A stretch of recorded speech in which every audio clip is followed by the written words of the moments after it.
สุดใดon ขณะที่ประบายกันที่ประมวลต่างๆนี่นะจังไงนี้คือเราโรงเรียนไม่รีมวยคือคนลึกดักกันซ้อมชีพอคนกระต่ายนะบาดจังตายยังประดักกันซ้อมชีพอคนกระต่ายแบบไม่ดับใบในสโลว์เงี้ยหยดนะบาดจังเราครูไงนี้เราครูมีวิธีมวยคือวิธีเกดักชีพอคนกระต่ายตามวิธีคนไฟตามวิธีคนไฟเป็นไหมบาดจังดับใบดักชีพอคนกระต่ายบ้างนะคือยังประดักสัญญาหมุ้ยหาทางโดยสัญญาของจุดจังนะบาดเจ้าจะได้แบบนี้มานะจังไปได้ยังได้แบบนี้คือยังกินยาหวานเลยทั้งหมดเนี่ยตาพิมพ์ประมาณพิมพ์เอ็กซ์เลยจะได้เอ็กซ์เลยบ้านประมาณคนหนึ่งประมาณคือเอ็กซ์คนละเอ็กซ์บาดเอ็กซ์คนละเอ็กซ์สมาร์ทเอ็กซ์เลยพอตอนมาเก็บคือยังเป็นมือเล็กขังจอยังตอนมือเล็กกระดาษนะยังมือเล็กขังจอนี่แต่ตาใส่สำหรับใบนั้นนะคือบ้านประมาณคนหนึ่งหลากหลายยี่บ้านของมุ้ยคนหนึ่งหลังใบเอ๊ะมาเดียดบาทประใบคนน้ำร้านมวยมาเด็ดคนบุญดับปีคนน้ำบุญนะมีที่ไหนบาทมาไปบุญคนน้ำปีบาทจังไปได้ยังโรเลยจังอันนี้เคยให้ไปได้ยังโรเลยจังอันนี้เคยให้ยังโรเลยจังมันอะไรเนี่ยจังพวกเราแบบนั้นจะรู้ยังผมมวยคนน้ำบ่อยจะรู้ยังผมมวยคนน้ำบ่อยมาในสายน้ำบ่อยใจบาทพอตอนมาเก็บคือยังถึงคนใครเนี่ยมีในไทยโยเลยนี่มันคนเลยจักเอ็กคนเอาประมาณเอ็กคนเอาประมาณสมามาคือสมาประมาณเองเนี่ยป่ะเอ็กคนเอาประมาณสมามาคือสมาประมาณเอ็กจังยังโป๊กไม่ไปโจมนี่โยประมาณเนี่ยโป๊กมันประมาณเห็นไหมโยไม่โป๊กมันประมาณจังไม่โป๊กมันสมามาดับบุญจังยังสมาดับบุญเอ็กจังยังมือเล็กกระดาษไปยังเนี่ยตาไปโดนหน้าอะไรกระดาษเนี่ยจังออกเต็มในทางเล็กที่ยังยอมมันนะnhư do bạn thế chứ như thực tô lên mới lên mà đi và vậy nó cũng mới đi đại rồi mà và chứ như tô lên đọc phí nó buồn rồi chứ mà sao là cũng đã đọc phí hay là nó buồn nè chứ mà sao giờ là đọc phí buồn cái gì con khoai đôi như vậy nhiều ít con là buồn máu mà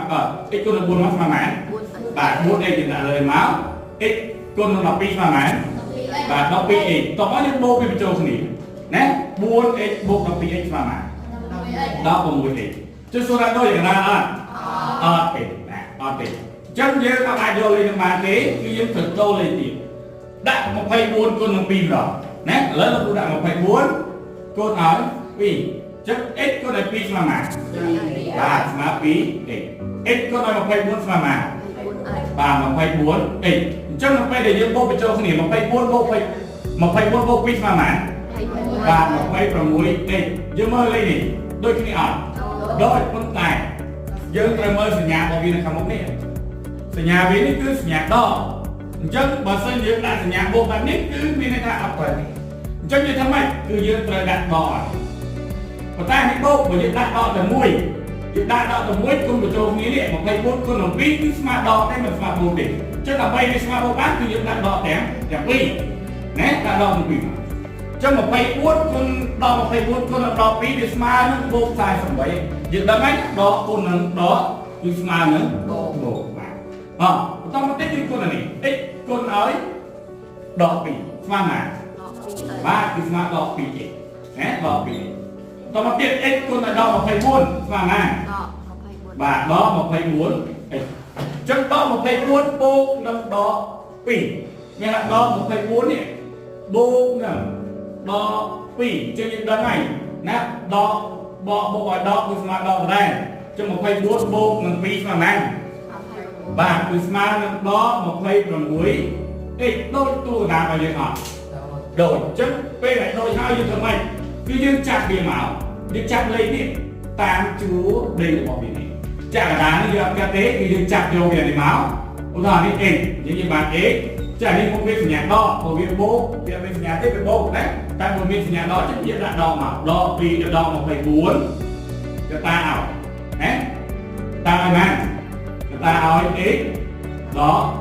ปีได้จังอันนี้คือที่ดีมวยคือยื้อจับเบี้ยจีกระตาคือยังจับแบบนี้จึงจะบานในเก๋จะบานเอ็กดอมาไปบุญจะตาเอ็กดอบานคือที่ปีได้คือเนี่ยยังจับเบี้ยหมานะchất ích cái đây thì ban nó bị ấy ban nó bị ấy trốn ái còn một tiết đo đập bị ចឹងគឺគិតមើលថាតើលេខ12មានប្រមាណគុណនឹងប្រមាណខ្លះស្មើ12 3 គុណ 4 បាទមាន3គុណនឹង4គុណនឹង4 6 គុណ 2 បាទ6គុណនឹង2មានទៀត 12 គុណ 1 បាទ12គុណនឹង1បាទឥឡូវយើងគិតមើល12អញ្ចឹងយើងយកឧទាហរណ៍យើងយក3គុណ4ចុះយើងយក3គុណឲ្យ4ណាអញ្ចឹងយើងទៅគិតមើលសញ្ញាវាទៀតព្រោះសញ្ញាវានេះដកយល់ទេសញ្ញាវាដកបើយើងគុណ3គុណ4ស្មើ12ស្មើបូក12ទេអញ្ចឹងយើងគិតថាម៉េចដើម្បីឲ្យស្មើដល់12គឺយើងយកដកឧទាហរណ៍ថាដក3គុណនឹងម៉ានបាទដក3គុណនឹង4ដកគុណនឹង4បានស្មើដល់អញ្ចឹងលោកគ្រូដាក់ដកឲ្យណាមួយយ៉ាងដែរចង់ដាក់ណាបានដែរយើងដាក់នេះចុះបាទណាបាទយើងគុណពីមក x គុណឲ្យដល់4ស្មើណាបាទដល់4 x គុណឲ្យ3ស្មើណា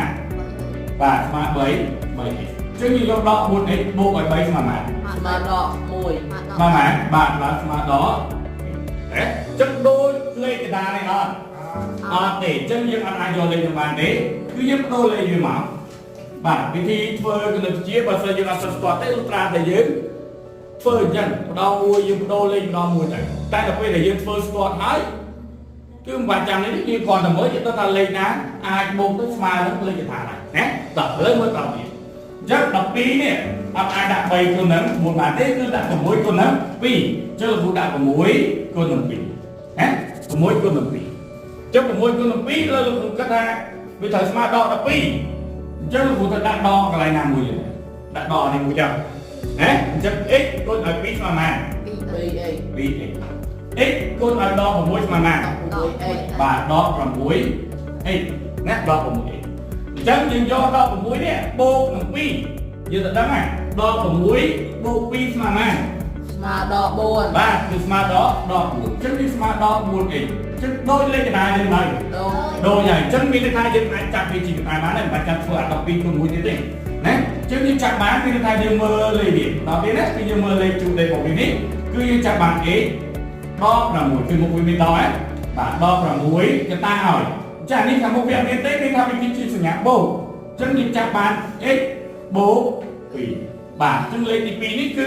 យើងបានគេយើងបាន x ដល់6កតាឲ្យ x បូក2យល់ទេបាទតោះយើងមើលវិធីទី3អញ្ចឹងវិធីនេះគឺគេអាចប្រើរូបមន្តងាយងាយណារូបមន្តងាយងាយរូបមន្តបែបនេះគឺរូបមន្តនៃគេរូបមន្ត a ការ៉េដល់ b ការ៉េបាទបងប្អូនលេខទី8ដល់ហើយគឺ a ការ៉េដល់ b ការ៉េស្មើគេស្មើ a ដល់ b កតាឲ្យ a បូក b បាទអញ្ចឹងពេលដែលយើងចាក់ជាផកកតាស្រួលទេបើលេខ2បែបហ្នឹងណាបើវាការ៉េបែបហ្នឹងក៏បើសិនជាលេខហ្នឹងអត់មានការ៉េទេយើងអាចឧទាហរណ៍ថាបើសិនជាវាជាលេខ9ជាលេខ9នេះអាចចាប់វាទៅជាការ៉េបានណាបាទបាន3ការ៉េអញ្ចឹងដែរយល់ទេបាទតោះអញ្ចឹងអានេះគេឲ្យស្លាយហើយ x ការ៉េដល់6ការ៉េអញ្ចឹងយើងចាប់បានគេ a ដល់ b តែ a បូក b ណាតួ a យើងតួ a យើងគឺ x គឺយើងចាប់បាន x ដល់ប៉ុន្មានបាទ x ដល់6 b យើងគឺ6នេះដល់6កតាឲ្យគេបាទកតាឲ្យ x បូក6បាទងាយងាយលេខបែបនេះចឹងចាប់ជាផកក្នុងកតាគឺ x ដល់6កតា x បូក6ណាបាទចុះវិធីទី4យកយើង2មិនយើងមើលឃើញមានតែ x ទេx ទៅទេចុះទៅពេលមាន2ទៀតឬក៏មាន6ទៀតលើតាមដានណាអញ្ចឹងយើងចាប់បានគេយើងដាក់សញ្ញានឹងដែរមកតមកទៀតយើងគិតមើលតើ 2x ការ៉េនេះបានមកពីប្រមាណបានមកពី 2x កូនឲ្យហេបាទ x គុណនឹង x ស្មើ x ការ៉េ2គុណនឹង1អានេះមានគុណមកវិញគឺ1ហើយណាបាទ2គុណ1ស្មើ2អញ្ចឹង 2x គុណនឹង x បន្តមកទៀតយើងមើលលេខណាយើងមើលលេខខាងចុងនេះណាយើងមើលលេខខាងចុងអញ្ចឹង10មានប្រមាណខ្លះគុណនឹងប្រមាណបាត់10មាន2គុណ5បាទមាន2គុណនឹង5 10គុណមាននេះទៀត10គុណនឹង1យ៉ាងដែរ5គុណនឹង2ណាដូចតែគ្នាទេតោះបន្តមកយើងចាប់តាមយកវាទៅដាក់នៅខាងក្រោយនេះអញ្ចឹងយើងដាក់ម៉ានយើងដាក់2គុណ5ចុះ2គុណឲ្យ5តោះមើលណាមើលតាមឲ្យទាន់អាមុននោះវាមានតែ x ទេដល់ពេលអាមាន2នេះវាត្រូវធ្វើលេខឆ្លាស់គ្នាទៀតណាអញ្ចឹងយើងយកអានេះគុណអានេះ5គុណនឹង2ស្មើម៉ាន5គុណនឹង2ស្មើម៉ានបាទ10ទេ x គុណនឹង2ស្មើម៉ាន បាទ 2x អញ្ចឹង 10x បូក 2x ស្មើណា12x 12x ដូចលេខកណ្ដាលអត់ដូចអត់ ដូច 12នេះដូចលេខកណ្ដាលអត់ អត់ អត់ទេណាចឹងមានថាគឺយើងដាក់បានទេណាយើងដាក់បានទេអញ្ចឹងបើដាក់បានយើងទៅដូរលេខមែនបាច់តាន់ទេយើងអាចឆ្លាស់វាសិនណាអញ្ចឹងលោកគ្រូសូមឆ្លាស់យកលេខ5ទៅដាក់ខាងលើវិញហើយលេខ5ដាក់ខាងលើលេខ2ដាក់ខាងក្រោមវិញយើងจะប្រាប់គុណវា 2x គុណឲ្យ2ស្មើម៉ាក់ 4x បាទស្មើ 4x ចុះ x គុណឲ្យ5ស្មើម៉ាក់ 5x បាទ 5x ចឹងយើងបូកមក5បូក4ស្មើម៉ាក់ 9x បាទស្មើ 9x ដូចលេខនៅទូកណ្ដាលរបស់យើងអត់ដូចបាទដូចហើយយើងចាក់បានហើយអញ្ចឹងយើងចាក់បានអីគេចាក់បាន 2x បូក5ដោយសារខាងមុខវាមានសញ្ញាដកទេអានេះអត់មានសញ្ញាដកទេគេបានបូក 2x បូក5កតាឲ្យគេ x បូក2បាទហេតុអីបានលោកគ្រូដាក់អញ្ចឹងចូលលោកគ្រូបំផងដាក់អញ្ចឹងមកមើលឲ្យតណាកុំឲ្យច្រឡំណាចុះបើដាក់ x 2x បូក2កតាឲ្យ x បូក5មកទៅដូចតែគ្នាណាអត់ដូចទេឥឡូវយើងមើលវិញបើសិនយើងដាក់ 2x បូក2កតាឲ្យ x បូក5សួរថាបើសិនយើងចាប់ជាកតានេះហើយយើងពន្លាតវាវិញមើលបើយើងចង់ដឹងគឺយើងត្រូវពន្លាតវាវិញពន្លាតឲ្យមិនឲ្យដូចនេះវិញតែដូចអត់តោះឥឡូវមើល 2x គុណ x ស្មើម៉ាក់បាទស្មើ 2x ការ៉េ 2x គុណឲ្យ5ស្មើម៉ាក់បាទស្មើ10 x 2គុណ x ស្មើម៉ាក់ បូក 2x 2x 2គុណឲ្យ5ស្មើម៉ាក់10បាទបាទឥឡូវយើងបូកអានេះមកលើយើងមានអាញាដូចនេះយើងបូកចូលមកយើងបានគេ 2x ការ៉េបូក 12x បូក10ដូចអត់បើលេខដើមវិញអត់អត់ទេគេខុសចុះបើសិនយើងយកនេះមកលេខវិញនេះអានេះយើងចាក់ហើយមិញនេះ 2x បូក5ទៅតាម x បូក2អញ្ចឹងយើងយក2គុណនឹង x ស្មើម៉ាក់បាទ2គុណ 2x គុណនឹង x ស្មើ x ការ៉េណា 2x ការ៉េអញ្ចឹង 2x គុណឲ្យ2ស្មើម៉ាក់បាទស្មើ4 x តោះមកយើងគុណនឹងនេះទៀត5គុណនឹង x ស្មើម៉ាក់បាទបូក5 x 5គុណឲ្យ2ស្មើម៉ាក់បាទ10អញ្ចឹងយើងបូកវាចូលមកនេះលេខមានអាញាដូចគ្នាអញ្ចឹងយើងបាន 2x ការ៉េបូកម៉ាក់4បាទបូក 9x បូកម៉ាក់ដូចលេខនៅខាងដើមយើងអត់បាទដូចអញ្ចឹងយើងទៅចាប់បាននេះគឺ 2x ការ៉េបូក 9x បូក10យើងចាប់ជាផងកុំកតាគឺបាន 2x បូក 5x បូក2បាទតោះចុះលេខតវាមាន6ចេះយើងដាក់ 6x គុណនឹង x មែនអត់ទេគឺយើងត្រូវបំបែកវាមានថាបំបែកវាឲ្យទៅជាលេខដែលទូច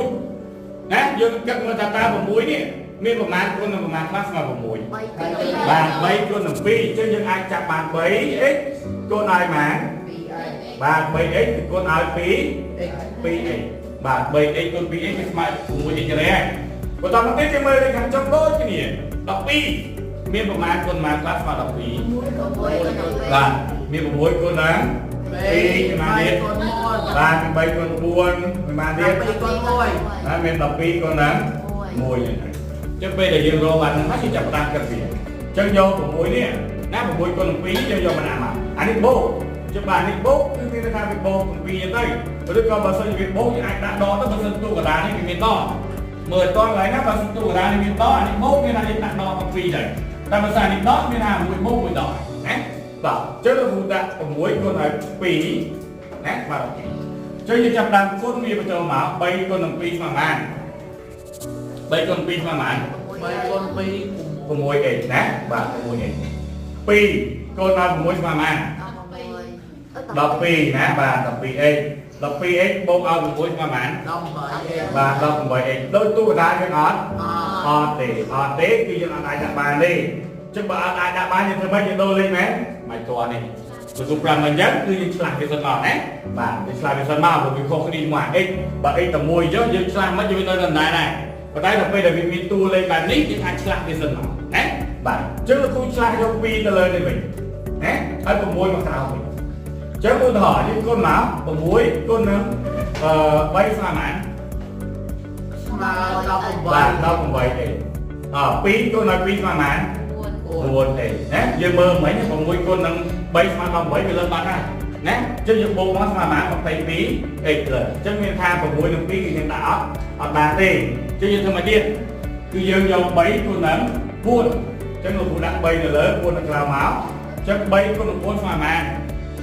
3 គុណ 3គុណ4ស្មើប៉ុន្មាន 12 បាទ 12x 2គុណឲ្យ3ស្មើប៉ុន្មាន 1x 6x ចឹង6បូក12ស្មើប៉ុន្មាន 18x 18ដូចទូកណ្ដាលអត់ទេចឹងយើងបដូរលេខទៀតណាបដូរលេខមកគឺមានន័យថាដាក់4ទៅលើវិញមកហើយដាក់3មកក្រោមវិញណាបាទចឹង3គុណនឹង3ស្មើប៉ុន្មាន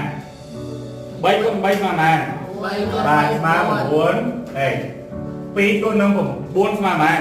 8x បាទ8អេចឹងយើងបូកមក9បូក8ស្មើប៉ុន្មាន 17អេចឹងដូចទូកណ្ដាលអត់ដូចបើដូចហើយយើងចាប់វាមកគឺយើងបានអីគេបាទ 3a បូក4កតាឲ្យគេ តាឲ្យ កតាឲ្យ 2a បូក3បាទនេះគឺជាមេរៀនដែលយើងអាចនឹងជួបនៅថ្នាក់ទី7ថ្នាក់ទី8និងថ្នាក់ទី9ណាគឺការចាត់ជាប្រព័ន្ធតាមិនមែនទៅថ្នាក់ហ្នឹងទេឡើងទៅដល់ទី10 11 12ក៏ដោយបើយើងអត់ទាន់ចេះការដាក់កន្សោមជាប្រព័ន្ធកតាទេយើងមិនអាចកណនីលីមីតបានទេឃើញទេឧបករណ៍រៀនទៅដល់ថ្នាក់ធំនឹងដឹងហើយការដាក់កន្សោមជាប្រព័ន្ធកតាគឺសំខាន់ណាស់បើយើងចេះដាក់កន្សោមជាប្រព័ន្ធកតាគឺយើងអាចកណនីលីមីតយើងអាចប្រស្វែងវិធីផ្សេងបានណាដូចជាគេដូចជាយើងអាចសម្រួលកន្សោមណាបាទអញ្ចឹងគឺត្រូវការចេះការដាក់កន្សោមជាប្រព័ន្ធកតានេះអញ្ចឹងអូខេចុះបើសិនជាបងប្អូនចូលចិត្តវីដេអូបែបនេះសូមជួយ Subscribe និង Like Channel YouTube លោកគ្រូផងណា